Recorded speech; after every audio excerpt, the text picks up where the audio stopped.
11장. 예수님과 제자들이 예루살렘 근처 곧 올리브산 가까이에 있는 벳바게와 베다니 마을에 이르렀습니다. 그곳에서 예수님은 두 제자들을 보내셨습니다. 예수님께서 그들에게 말씀하셨습니다. 건너편 마을로 가거라. 거기에 가면 지금까지 아무도 탄 적이 없는 나귀 새끼 한 마리가 매어 있는 것을 볼 것이다. 그것을 풀어서 이리로 가지고 오너라.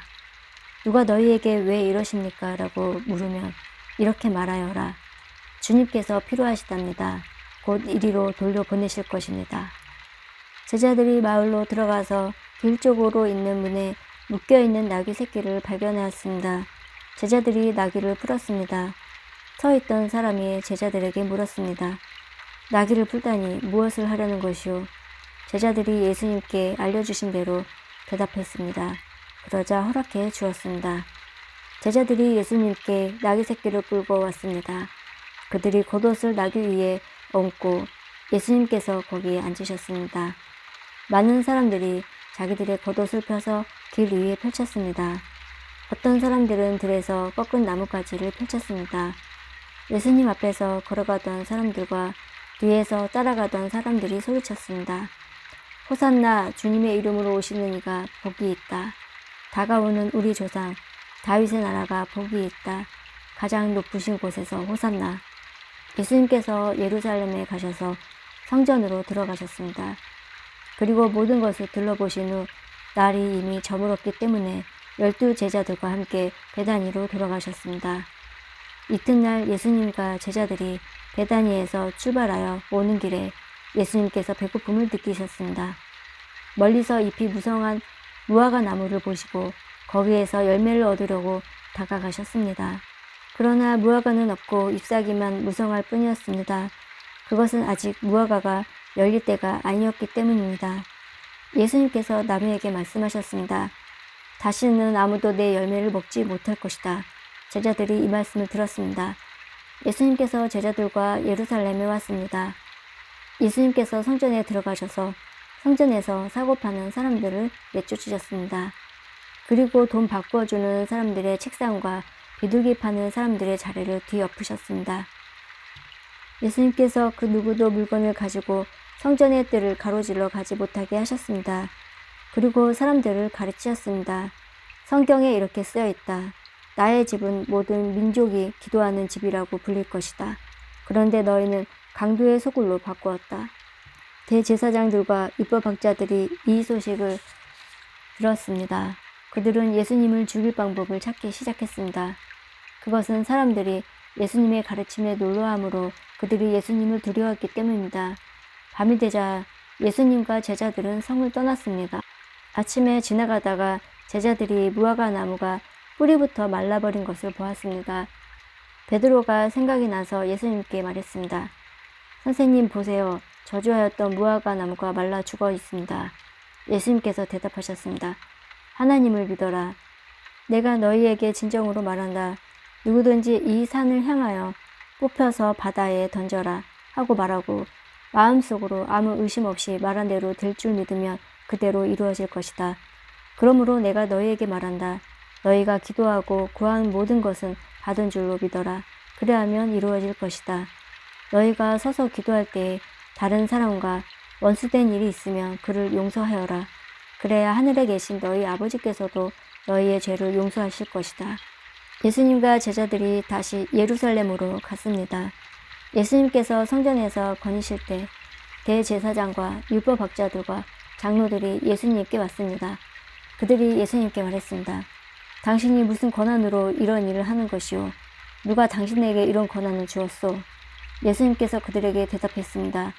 내가 한 가지를 너에게 묻겠다. 만일 나에게 대답하면 내가 무슨 권한으로 이런 일을 하였는지 알려주겠다.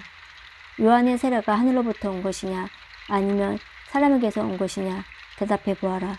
그들이 자기들끼리 의논하였습니다. 만일 우리가 하늘로부터 왔다고 하면 그가 어째서 너희는 요한을 믿지 않았느냐 하고 말할 것이며 그렇다고 사람에게서 왔다고 할 수도 없지 않은가. 이들은 백성들을 두려워했습니다. 그것은 모든 사람들이 진정으로 요한을 예언자로 생각하기 때문이었습니다. 그래서 예수님께 우리는 모르오 하고 대답했습니다. 예수님께서도 그러면 나도 너희에게 내가 무슨 권한으로 이런 일을 하는지 말하지 않겠다라고 말씀하셨습니다. 12장 예수님께서는 비유로 사람들에게 말씀하기 시작했습니다. 어떤 사람이 포도밭을 가꾸었다. 그리고 주위에 담장을 치고 포도즙을 짤 구덩이를 파고 망대를 세웠다. 그리고 포도밭을 농부들에게 빌려주고 여행을 떠났다. 때가 되자 주인은 농부들에게 종을 보내 포도밭에서 난 자기 몫의 수확물을 가져오게 했다. 그러나 농부들은 그 종을 붙잡아 때린 후 빈손으로 쫓아버렸다. 다시 주인은 다른 종을 그들에게 보냈다. 그러자 그들은 그의 머리를 때리고 깔보고 업신여겼다. 다시 주인은 다른 종을 보냈다. 그러자 그들은 그 하인을 죽였다.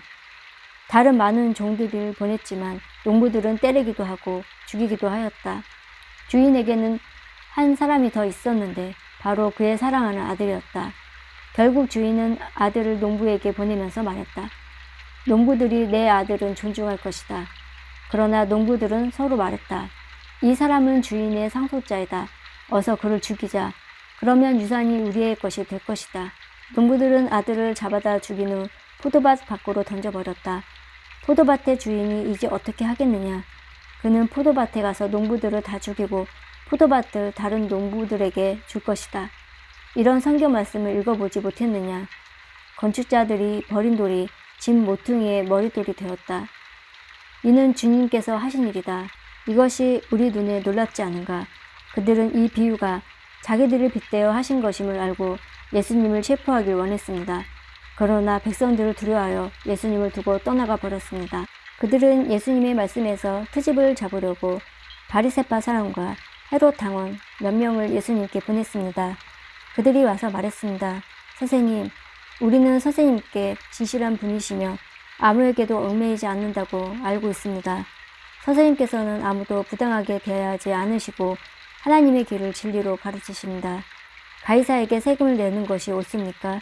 내지 않는 것이 옳습니까? 세금을 내야 합니까? 내지 말아야 합니까?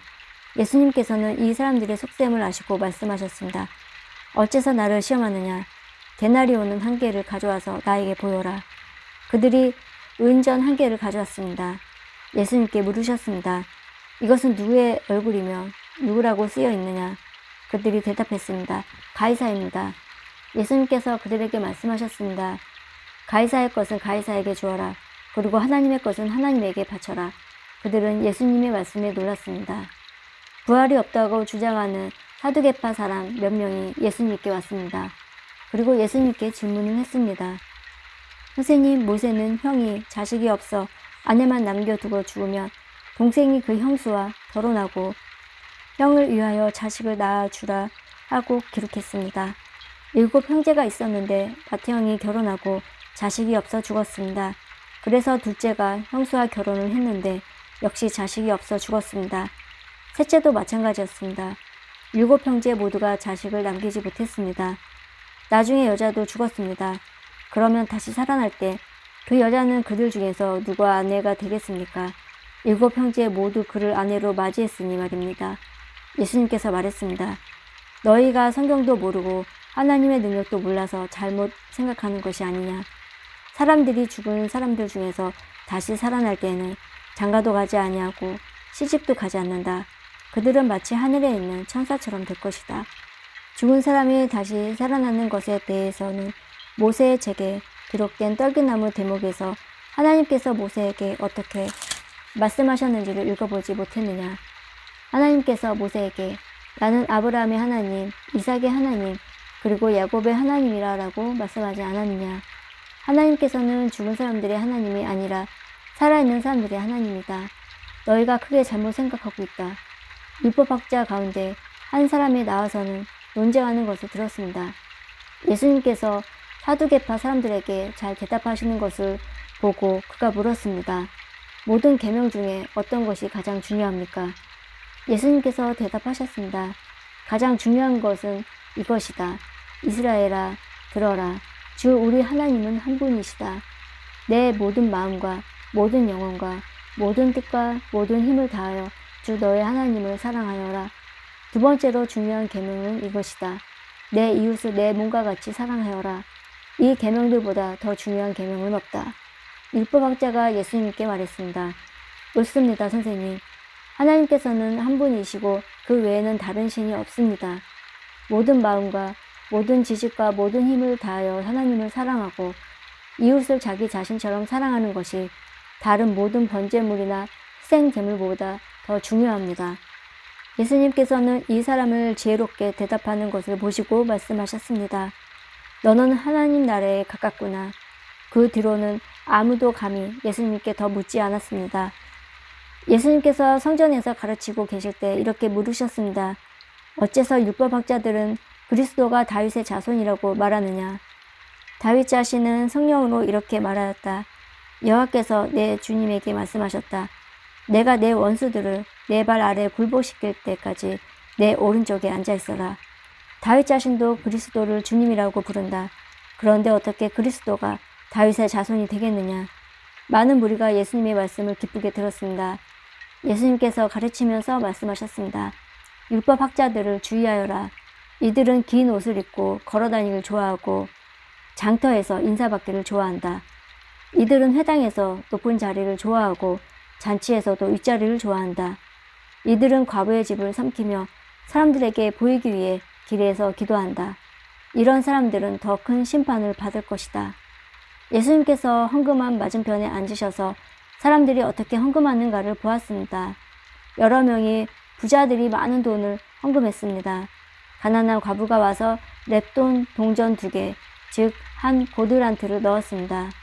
예수님께서 제자들을 부르신 후 말씀하셨습니다. 내가 너희에게 진정으로 말한다.